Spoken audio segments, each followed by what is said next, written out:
Hopefully you had a few minutes to get yourself a coffee, maybe step outside and enjoy some of the fantastic California weather that we're blessed with, and I think it will likely last all week.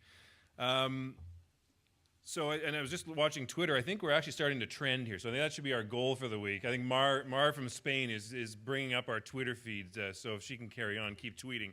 But I think our goal for the week is to get us trending above OCE Discovery and Monday Motivation, which are the two things that are beating us right now. So if we can get there, then all the better. So for the next topic, we're going to raise up a little bit. Not that we weren't sort of flying at the 60,000-foot level a few seconds ago with Vint and Satya, but we'll talk about big picture, studying a nation's web sphere over time, looking at analytical and methodological considerations. And to have that talk with us, we have Niels Brugger from Aarhus University in Denmark. He's the Associate Professor of Aesthetics and Communication. And Ditte Laursen from the Danish Net Archive, and she's a senior researcher there. So please, warm welcome for them. Thank you. And it's a pleasure to be here. I also enjoy the sunny California. I actually got a little bit sunburned here yesterday. But I'm going to talk to you about a small project we're... Pardon? Is it okay? I would prefer stand here because I can't read. This is my manuscript. I'm going to talk about about this project about studying a nation's web sphere, and it's a project that we're running in Denmark. And we is the Net Lab and the Center for Internet Studies. We're the scholars studying it, and then we have the Danish Web Archive, Netarkivet. Ditte, she's actually both because she's a scholar and part of the Netarkivet. And then we have a third author, and it's not Andy, although he's sitting there. It's Janne Nielsen, is a research assistant back home in Aarhus. But I'm going to talk about the following points here. First, a few words about the project. Why study an entire national web domain's development, and how to do it. Introduce you to our analytical design. Then some of the methodological challenges. Ditte is going to talk about that, the solutions, possible solutions at least, and some of the results. And I'm going to say now that it's preliminary results. First about the registry of DK domains, and then I'm going to talk about a corpus creation. It's going to be more clear, of course, when we get there. And then a few words about the next steps. So the project, why should we actually study a nation's web domain? And what we want to do is to study what has the national web domain looked like and how has it developed. What are the methodological challenges in conducting such a study? And what kind of research infrastructure is needed to make such a study? So these are the main questions. It's important, of course, I guess no one here will disagree, because the web is part of our cultural heritage, so we have to study it.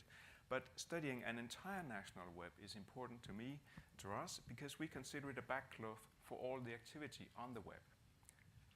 To be more specific on that, if you want to study websites, for instance, or web pages, it could be a good thing to know what was actually the background on which all these websites were kind of taking place way back in the past. So that's our way of conceptualizing it.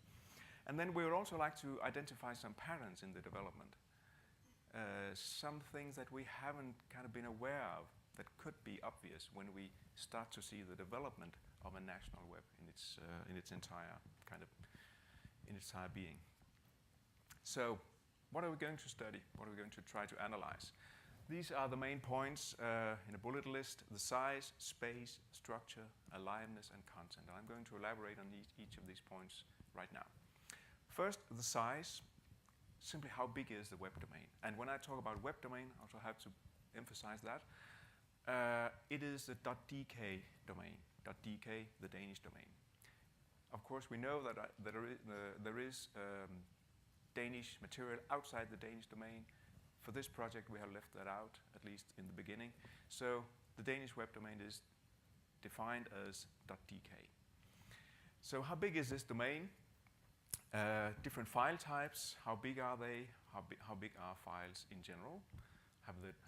Has that developed throughout time?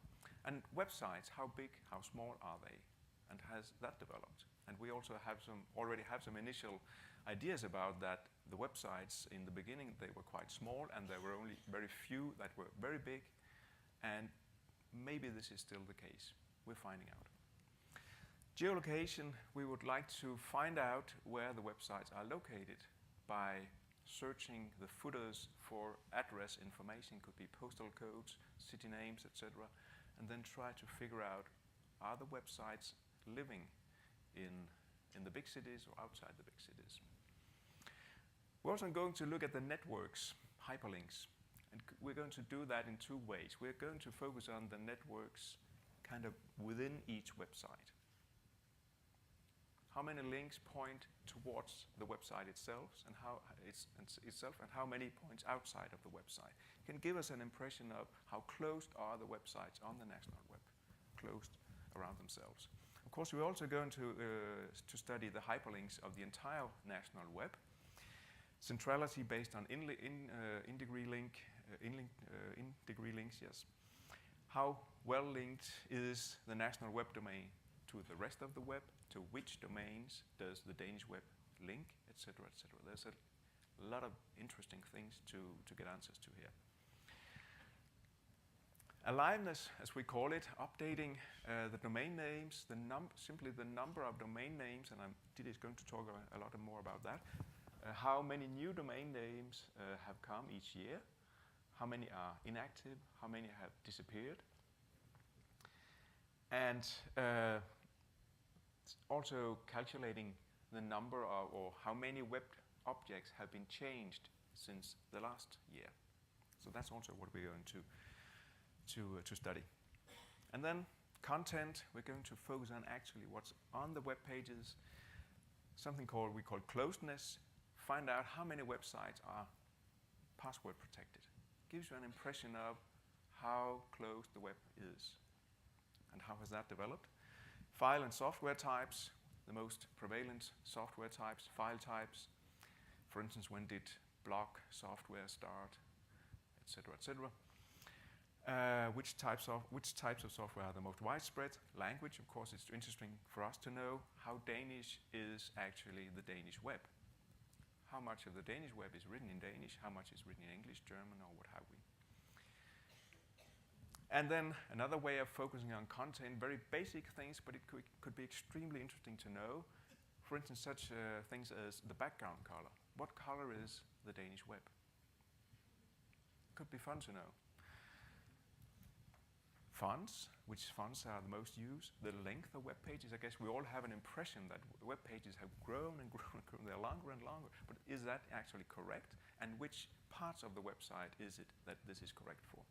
The menu items, we all know that suddenly the menu items switched from being left aligned to being horizontal. When did that happen? Has it developed? We want to study word frequencies. We want to do some kinds of topic studies. Where are specific topics discussed in the Danish web, and how has that developed over time? Yes, here you go. Okay, so we want to do all this, but it's not as easy as it sounds. There's some general methodological challenges. First of all, the web of the past is gone. We cannot simply go online and still find it. One solution then is, of course, to use the National Archive if you have one.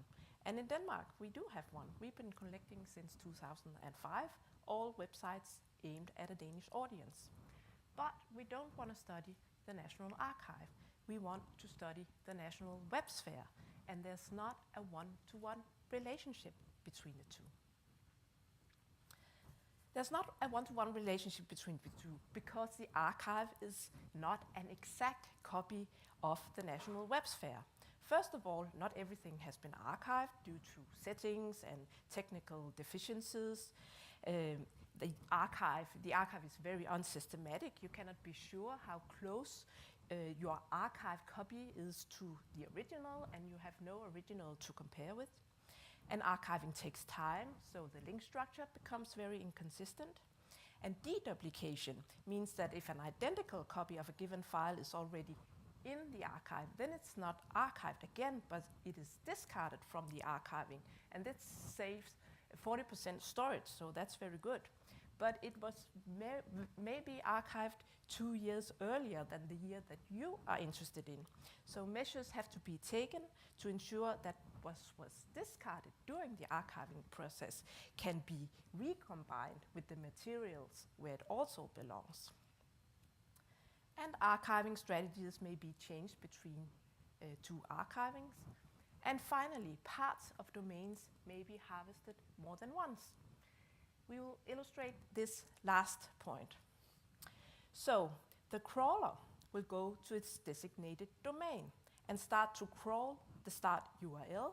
Then it'll follow the start URL's links. And some of these links might link back to URLs already crawled and crawl them again. So there's an inbuilt bias in the archive where some part of a domain are harvested more than once. In that way, a domain could appear smaller or bigger than they actually were when they were online. To complicate this further, in one job you may be crawling several domains. So this is crawling domain A, domain B, and domain C. But some of these domain URLs will link to each other, so the crawler will find URLs from these domains already crawled, like this. And it'll even find URLs that were missed earlier because somebody forgot to link to it. How do I point here? Here is the mouse. So this one. Somebody forgot to link to this URL, but now it's crawled anyway. And you will also get URLs from domains not designated to the crawler's jobs. So this URL and that URL are not from domain A, B, and C. These are what we call by-harvest materials. So we have to distinguish between by-harvests and main harvest. So the main harvest contains objects within a domain which have been harvested in the job to which the harvest of the domain was assigned. And the by-harvest contains objects within a domain which have been harvested in another job than the one to which the harvest of the domain was assigned.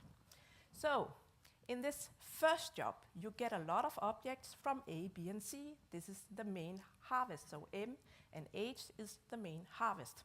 But you also get some objects from a domain not assigned to this job, like here.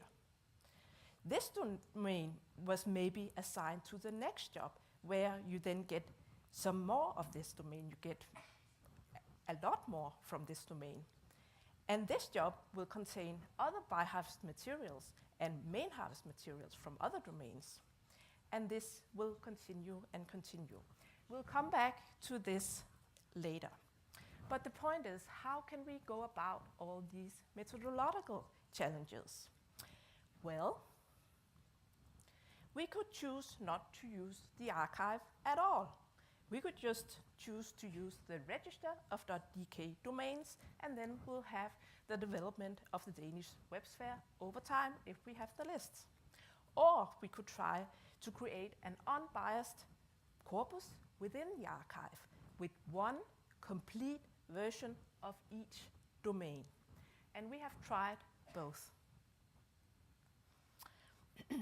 So first of all, the register of .dk domains is simply a long list of domain names and their owners. And we took 4 lists from 4 years, over 10 years, you can see that. And we asked, what are the total number of domain names over time? How many domain names have disappeared compared to the previous years? And how many domain names have been created compared to the previous year? And how many domain names have changed hands compared to the previous years? And how is the relationship of ownership and domains over time? This will tell us something about the Danish web sphere over 10 years. So the number of domain names is, of course, the most simple question. And what we see here is that over 10 years, the number is increasing. So it goes from 600,000 something to more than 1 million. But we also see that the increase is slowing down a bit. So we might head for a more stable number of domain names. And this result is, in fact, similar to a result done on .uk. And this graph, of course, says nothing about the number of active or non-active domains. We do not know anything about that. These are the new and disappearing domain names over 10 years. So from 2005 till 2009, 126,000 domains disappeared. And in the same period, 470,000 domain names was created. And we can also see that there's an increase over time in the number of disappeared domain names in the 3 years intervals, and a decrease over time in the number of created domain names in the same 3 years intervals. So the two lines are actually approaching each other, and that goes very well in hand with the slowing down increase in the total number of domain names we just saw on the previous slide. So the closer the two lines get, the more horizontal the line will be in the development of the total number of domain names. So again, this shows us that we might be heading for a more stable number of domain names. Interestingly, these lines also say something about the Danish web sphere dynamics, or aliveness, as Niels call it, because these two lines are symmetrical around an invisible horizontal line, and this means that the relationship between the increase in disappeared domain names and the decrease in created domain names is stable. So the dynamics or aliveness of the domain names is stable over time. When we look at ownership, we see that in 2015, 14% of the domains from 2012 had changed their owner name. That was actually more than we thought when we thought about it. So this is also a sign of aliveness, but in another way. So when owners are changing, probably content are changing. And just less 10% of the total number of owners own 50% of the Danish domains. And if you own more than 3 domains, you are part of the top 10% of domain owners. So actually, Niels, who owns more than 3 domains, are part of the top 10. This last slide shows us the relationship between, this shows the owner as a dot. So we have 2 owners who own more than 3,000 domains, but a lot of owners who own just 1 or 2 domain names. So in that way, you can actually get a lot to know about the Danish web sphere without even looking in the archive. And of course, when you do such an analysis, you should be aware that over 10 years, you cannot just use data without standardizing the data and cleaning up the data. I'll not go into that right now because we are in the interest of time.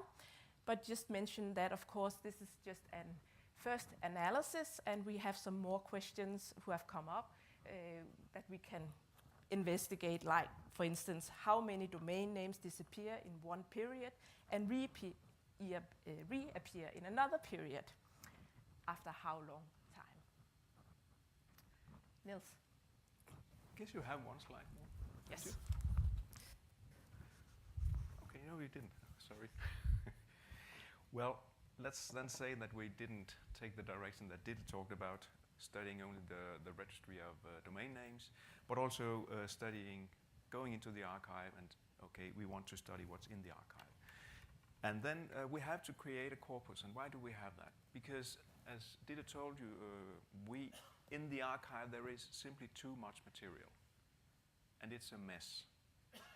So we would like to have, say, if we want to make a link analysis, it's not a good idea to have 10 versions of the same web page, because it simply ended up in the archive like that. So that will bias the analysis. At least we could think it would. So we have to have one version of each when we want to create a corpus. And we started to do that, and we sat down a lot of people, researchers, curators, IT developers, and also the management of the Danish Netarkivet, and to discuss how can we create a corpus. It kind of should be simple, but it isn't that simple. We wanted to base it on the broad crawls, and you all know what broad crawl is, the entire Danish web. And but how broad is a broad crawl and how is it performed, etc., etc. We had to get knowledge about that. When were they performed? Wasn't that obvious to find out exactly when they started and exactly when they ended?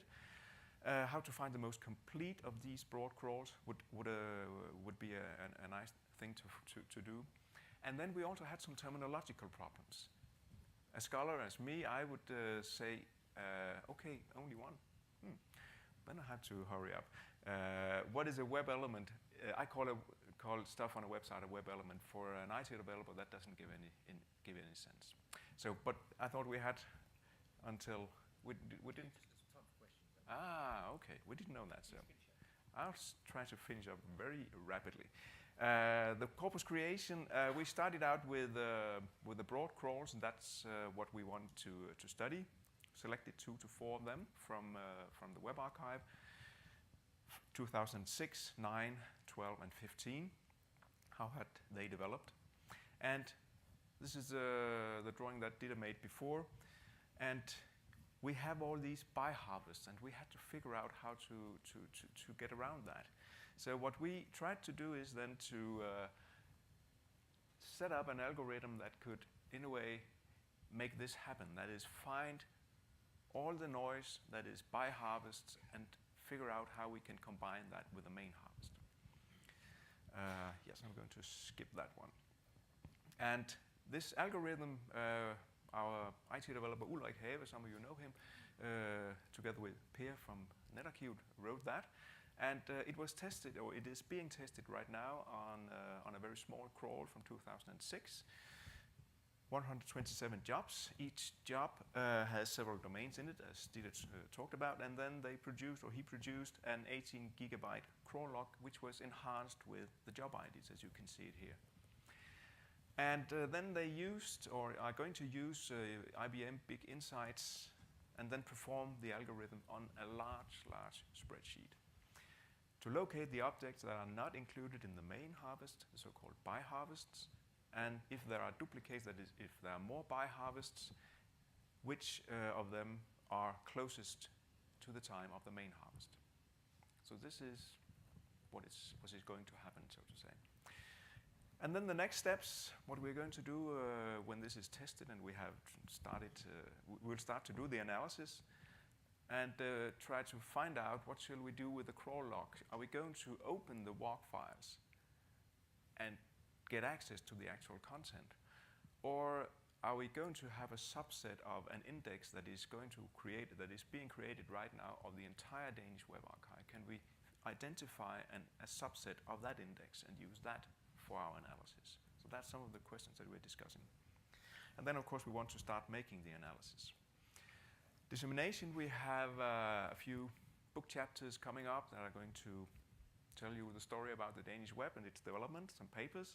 And then we plan to make an open workshop in Aarhus 2016, where we would like to invite those of you here who would like to do similar studies in your country, to figure out how can we do that, try to establish some kind of transnational best practice, and share ideas. I guess that was a little bit more than a minute, Jason, but it was less than I had planned. Okay, that was it.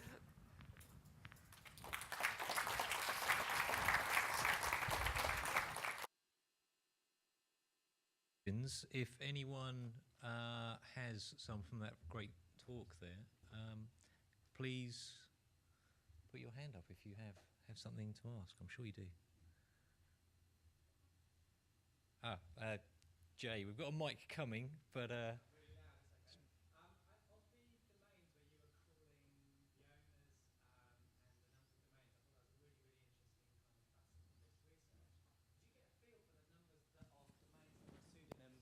one resolving location. Did you hear that, everybody? Or? We actually have the domain owner's name, but we don't have the address, so we couldn't get a feel for that. But it was actually one of the questions that we would like to ask. So if we could match the owner's name to some kind of address, we could do such a study, but we can't with the data that we have. We know the data exist, but we don't have them. we got one here. We'll wait for a mic to come along. So how do you deal with the private registrations where names are like a company name which acts on behalf of everyone that privately registered with them and don't make the names and addresses and contacts available to public? Do you mean in the domain name registry? Yes. Okay. Yes. So, just to understand you right, how do we deal with? So if anonymous? I understood it correctly, you were parsing the domain name registry publicly available data, like Yes. which domain name belongs to whom. Yes. And I, as a website owner, I might not want to reveal my identity, Yes. so I can do private registration, and it's very common practice. Yes. So some It company. is common practice. So we actually took the numbers out of this study, and the percentage was the same over the years. So we don't think it played a big part in our analysis. But yes, people will remain anonymous in some cases, Okay. and we don't have the data. We've got someone right over here. If you could say who you are and where you work, that'd be great. I'm Dan Kirshner from George Washington University Libraries. When you looked at the kind of drop-off in new registrations of .dk sites, were you able to put that in some kind of a context of whether that's due to an increase in using more generalized domain names for sites that may be truly Danish in character or location, but maybe there's a shift towards .com, .org, and all those others? Yeah, that's a very good question. I think we'll have to look into that. Yeah, we haven't started looking that much into the data, into the names of the domains. And we're going to do that, and we hope that we'll get a lot of other good ideas when we get closer to the material, because it's right now the latest year is 1.2 million domain names, and how do you look at that? Yeah. We'd like some good ideas from you, because Exactly. Yes. how can we What kind of get a questions? handle on these data and find out what's actually within these domain names? It's a big issue, and I don't know if any one of you have some good ideas. It would be nice to know. Yeah. We were also talking about taking a more qualitative look at, for instance, the disappeared domain names, to look, are there some patterns? And we can also look at the domain names, how they are spelled, because some domain names point to the same domain, it's just different spellings. So should you count that as two domains, or is it the same domain? And some domains fake, that they look like Amazon.com. It's of course not a Danish example, but it's spelled with an S, for instance, and then it'll take you completely elsewhere. So you could actually take a closer look at these lists and investigate issues like that. And that's where we're probably going into the archive anyway, because if we find some of the websites and domain names, and we'd like to know more about them, we could then go to the archive and see what was on them actually. I think we might have one more, and then we'll break for lunch. I think, was it Nicholas, you had a question? If you just wait for a mic.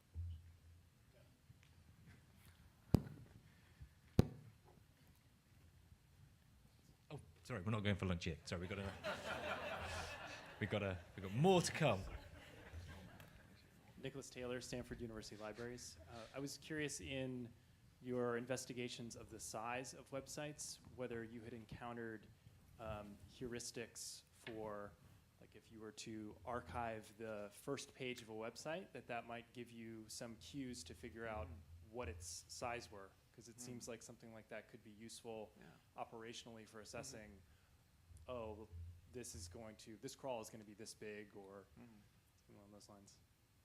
We haven't done anything like that, but it's a good idea, definitely. We could have that in mind when we, but I think what we want to do when we talk about the size of websites or web domains is simply to calculate, we could calculate it in bytes or in objects, and simply to see how big they are in terms of objects or bytes. But because we don't have to crawl it in a way, we have it already in the archive. Thanks very much. Just show your appreciation for Niels Ditte, please.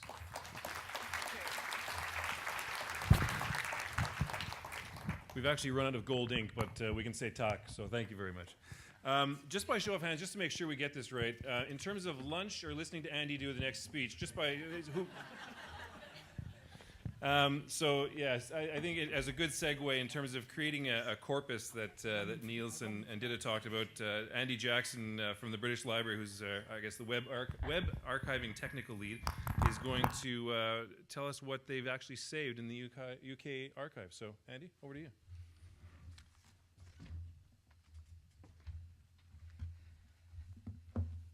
Yes, so I'm the only thing between you all and lunch, so I'll try and be quick.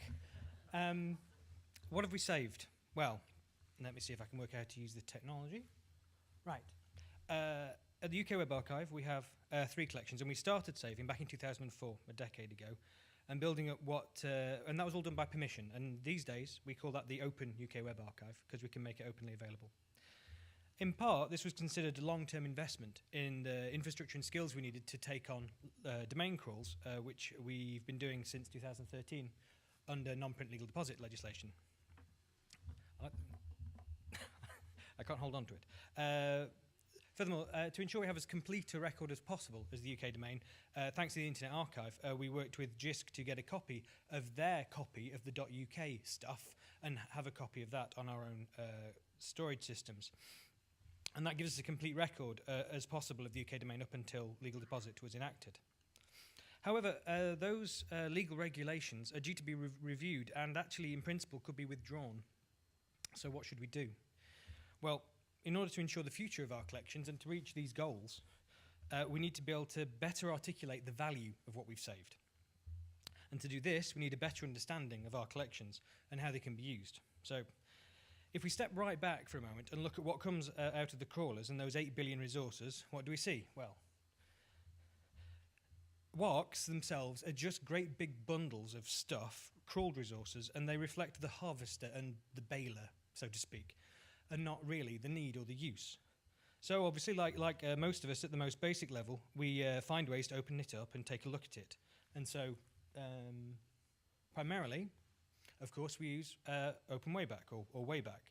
And so this example is our earliest archive site, and it's quite a nice one because it's one we managed to reconstruct from a server-side copy of the BL's own website, and it's from back in 1995, and it's probably the earliest UK site that's archived anywhere. However, it has a problem. I don't know if you can tell, but the URL's not actually www.bl.uk, it's portico.bl.uk, because that's what it was called back then, and so you can only find this thing if you know that was its old name. There's obviously no links back in time from the more modern copies that make this clear. So you need to know what URLs you're interested in order to find them. So again, like many of the archives here, we also built up themed collections which bundle these resources together and make things browsable and discoverable. However, we're very keenly aware that we can't catalogue everything. We now archive 2 billion resources a year. We're not going to build collections around that. So to tackle that part of the problem, we've also been building full-text indexes of our collections. In effect, we've built a historical search engine that lets us a way into all of our stuff. Well, not yet all of it, but we're getting there. And having invested in that level of complexity, it's opened up a number of different ways to explore our archives. And the Big Data Research Panel later on will look at what we've achieved there in some detail. But for now, I'm just going to talk about this very basic example. This graph shows the fraction of the UK domain that was on ac.uk hosts, academic hosts, versus co.uk hosts, commercial hosts over time. And so we can see that back in 1996, about half of the UK domain was ac.uk. However, since then, co.uk has come to dominate the picture, and ac.uk as a percentage is a very small fraction of the UK web now.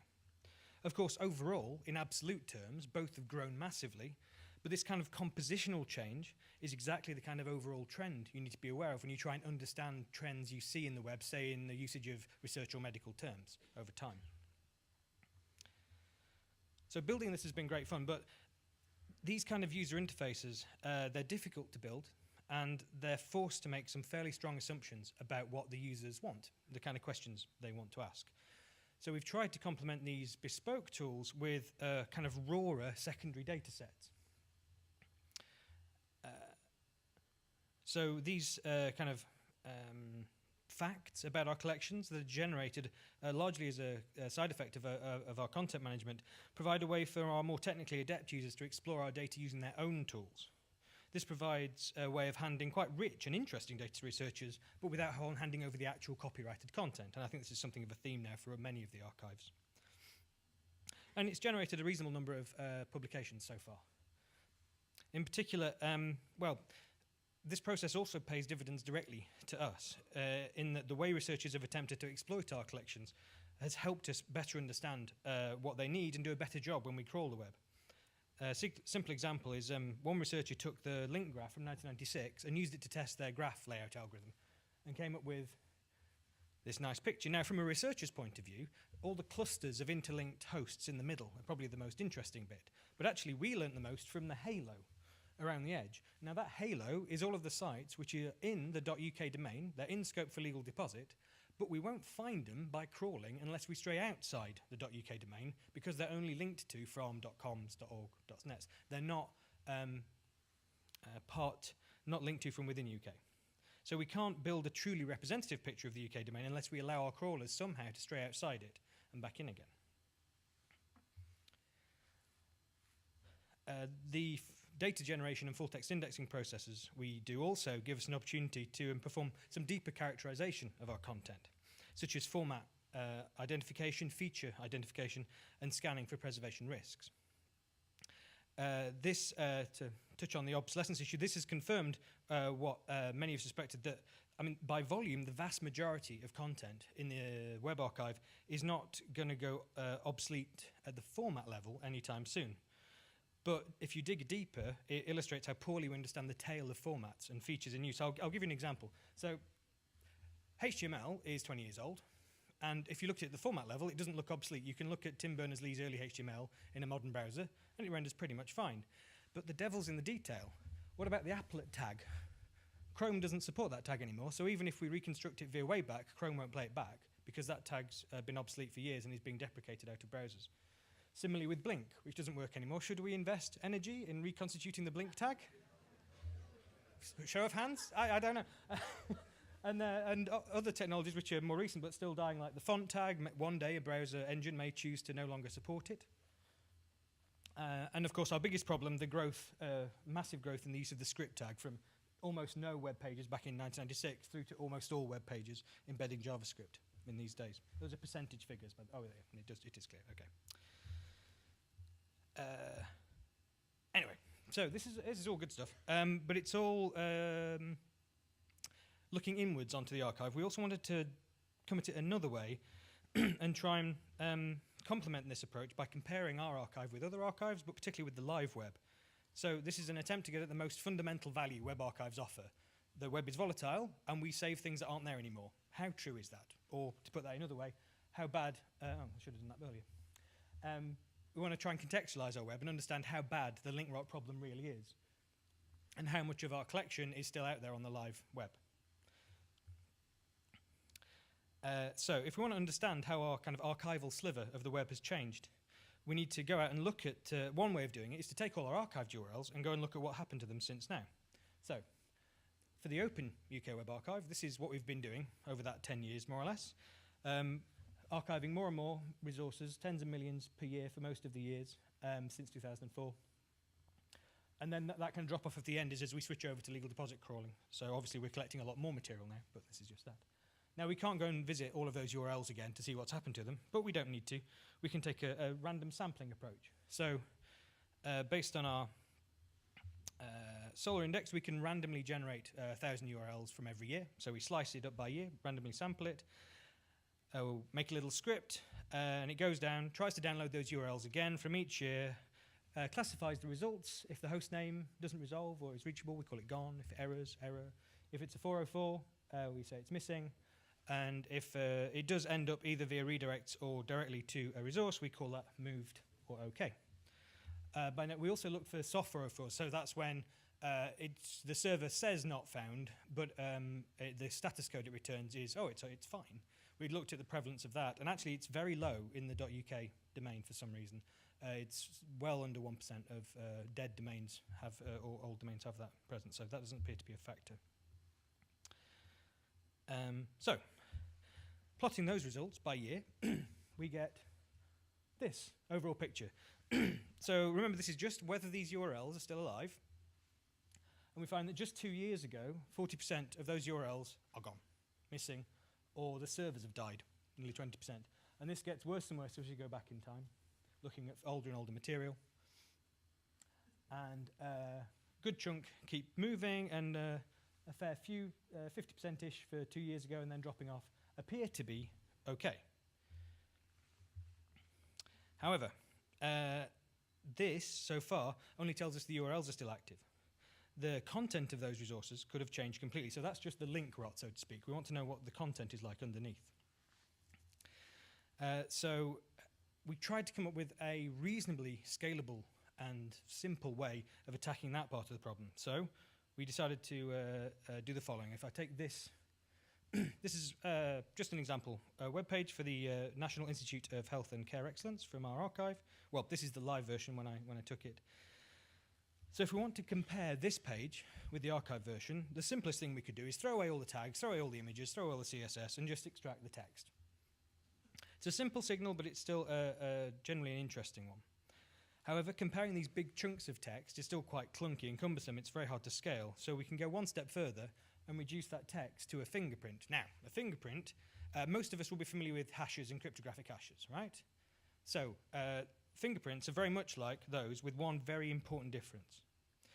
When you put a file into MD5 or SHA-256 or whatever, you get a hash out at the end. If you change just one bit in that input file, the output changes completely. And in fact, that's an important feature of those hashes, right? Now, a fingerprint, or a fuzzy hash in this case, if you change the input just a little, then the output changes just a little. So it's a lot shorter, a lot denser, a lot easier to manage than the body text, but it's sensitive to changes. And it lets you measure the degree of change between two resources. So those are the examples. Earlier this year, I got that value. From the archive, I got this value, and you can see it's about 50% the same. You'd have to edit 50% of the characters to get from one to the other. But there's a couple of differences up there, and then a great big difference at the end. So what's going on? Right, let's see if I can do this. I need to flick between two quickly. So that's the archive version, and that's the live version. Oh, can I flick back and forth? No. Is there a keyboard?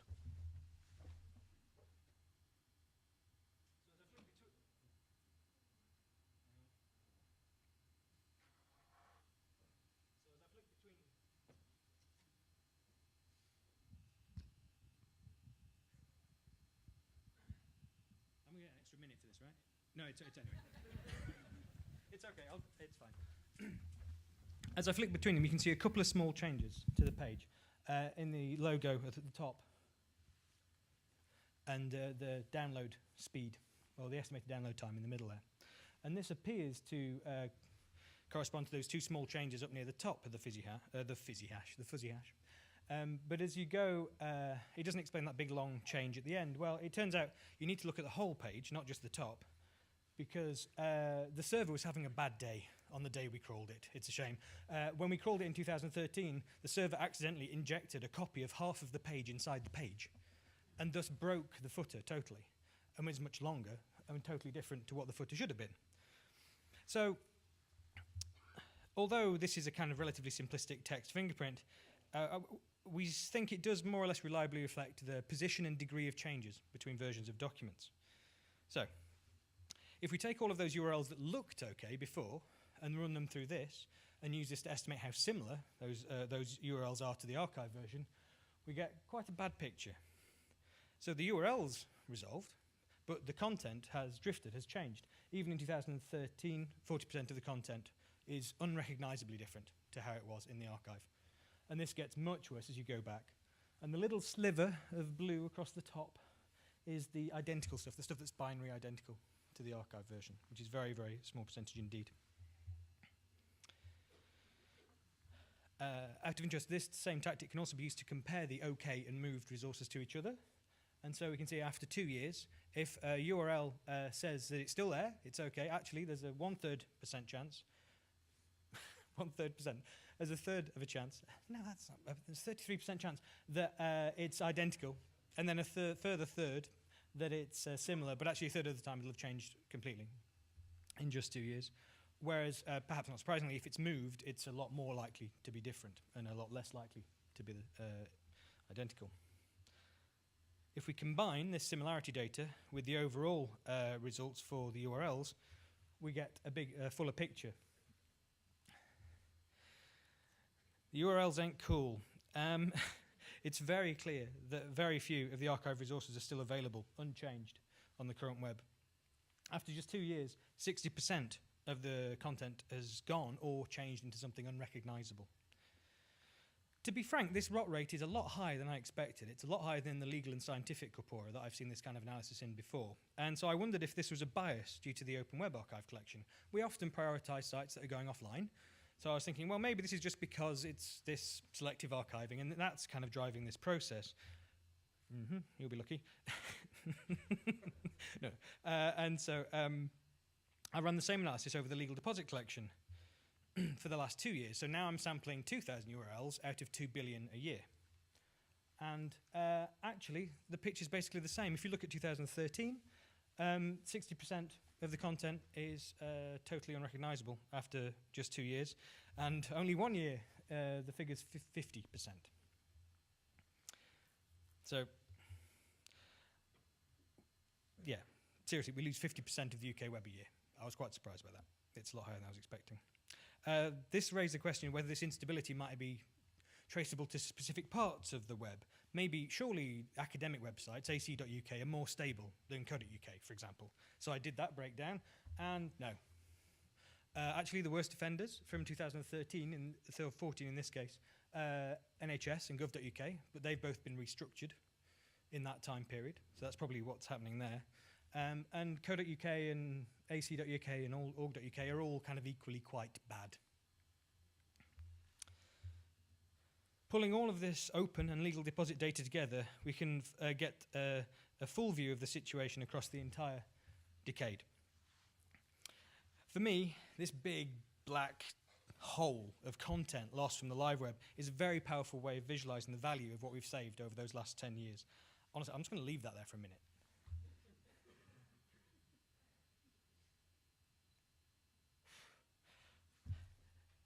Anyway, actually, I may even be on time yet. So, in summary, I expected the rate to be high, but I was shocked, actually, by how quickly link rot and content drift seem to dominate the scene. 50% is lost after 1 year, with more being lost every subsequent year.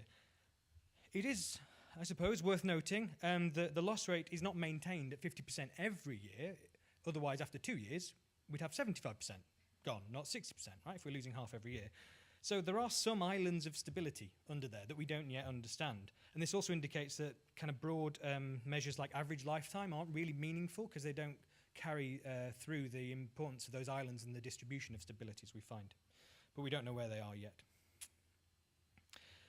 We've also found that this relatively simplistic text-based measure does provide useful insight, but we want to pick it apart some more. We do know it's overly, it's only sensitive to text changes, and it's perhaps overly sensitive to the way the furniture of a website changes. A small change in a menu can look quite as significant as a small change in the body text.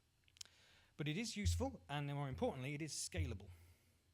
So there are a number of ways we might try and take this work forward. I'm particularly interested in looking for migrated content. So those fingerprints and hashes are all in our Solr index. So if a resource was at one URL and has moved to some totally different, unrelated URL that never had a redirect or any kind of association, I can now find them not only if they're identical, but also if they're sufficiently similar, using our full text search index. So I'd love to spend more time studying how content has migrated around the UK web and understand how popular content shifts around over time. I'd also like to extend the same sampling analysis to allow ourselves to compare our archives with other archives across the world. And that's it. Thank you. Are there any questions?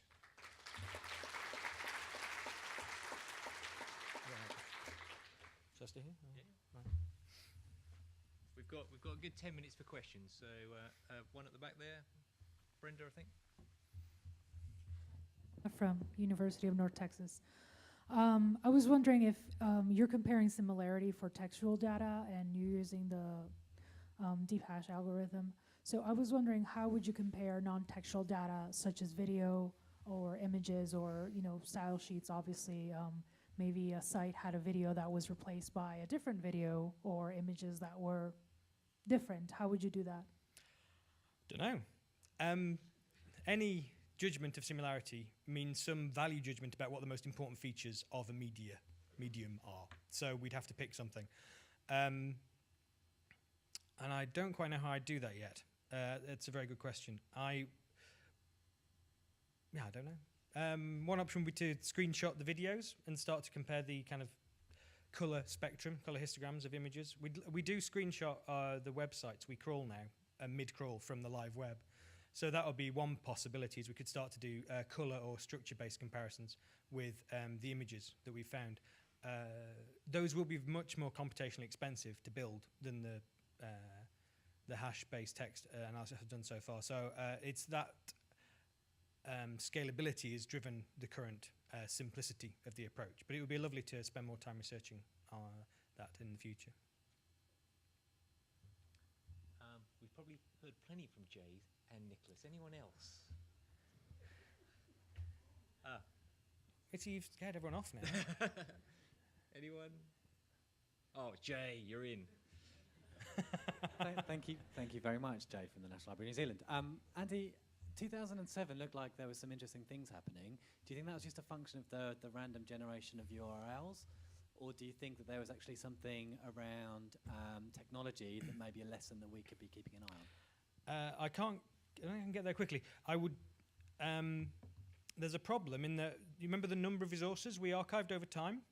It drops as you go back in time. So the graph, I'd expect the graph to get noisier as you get further back, because I'm sampling only 1,000 URLs out of a smaller global corpus. So I don't know how much to read into that at the moment. Again, to kind of repeat this analysis over a big chunk of the Internet Archives collection or something like that, you'd get something a bit more meaningful. But I only looked at the selective archive for this analysis. So that would be my next step, is to understand whether that's statistically significant before I try and infer the underlying cause. I think we've got Nicholas at the front. Had a question. And I want somebody else to think of something. Could you talk a little bit more about what it would take for other archives to do a similar kind of analysis?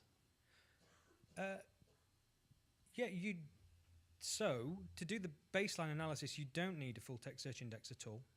You do need a way of generating 1,000 URL random sample from every year of your crawl. So you have to resample your crawl logs or your CDX and kind of correct for to make sure you do it appropriately, so you make sure you pull a 1,000 uniformly picked. You don't accidentally pull 1,000 from 2 years and 1,000 from 1 year because of your crawl overall crawl profile. But then once you've done that, the script that does it is a Python notebook that is already available. So you can just run that list through that script, and it will generate these graphs. So you don't. That's the main thing you need. I think we've got Helen over here. Hi. My name's Helen. I work with Andy at the British Library. Right, so when I can't figure something out, I ask Andy. I'm doing this again. So I'm thinking about Niels' presentation and Andy's. So, and also you said it would be interesting, which I agree, to do the same sort of analysis on other national domains. So there's this thing called deduplication, which I've never really understood. So I'm thinking, to do your sort of analysis, I'm assuming you didn't address duplication or deduplication because you took random URLs. So we don't deduplicate content, do we? This was from a non-deduplicated source. Yeah. So my question is, because Niels is trying to form a corpus with deduplicated content. He doesn't want the same URLs counted multiple times. He wants it once. So I'm just trying to string the two together. When you apply your analysis to his scenario or his corpus, how would that work? Well, it might help. So to address that, when we do the full text search system you'll be seeing later, that does deduplicated data. However, that's better than not doing, but it's also a little bit misleading because it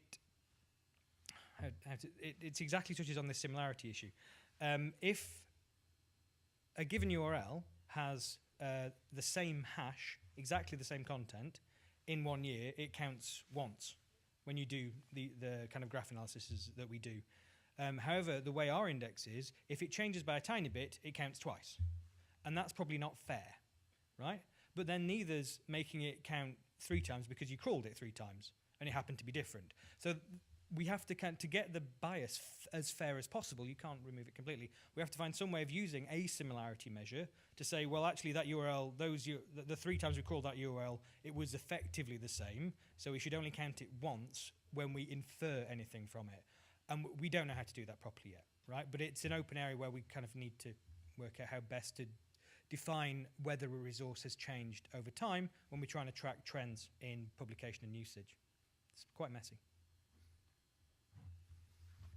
We've got more time if anyone has another question. No, Daniel, right at the front here. Just wait for a mic.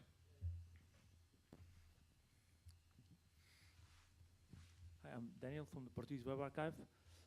Nice talk. Thank you very much. That's right. So first question, really quick. Do you have a report or a paper that describes all this work? I just said it, man. Sorry.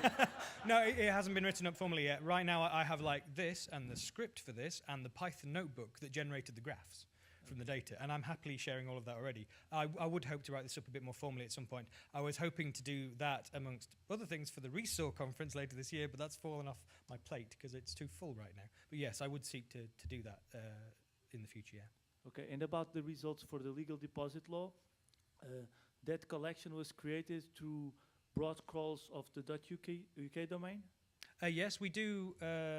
We whitelist in a few thousand non.UKs, and in the 2014 crawl we used GeoIP-based identification, so we got quite a lot more non-UKs that are geolocated in the UK. But in essence, yes. Thank you. Sorry. We've got time for one more, if there is. In that case, can I ask you to put your hands together for Andy, please?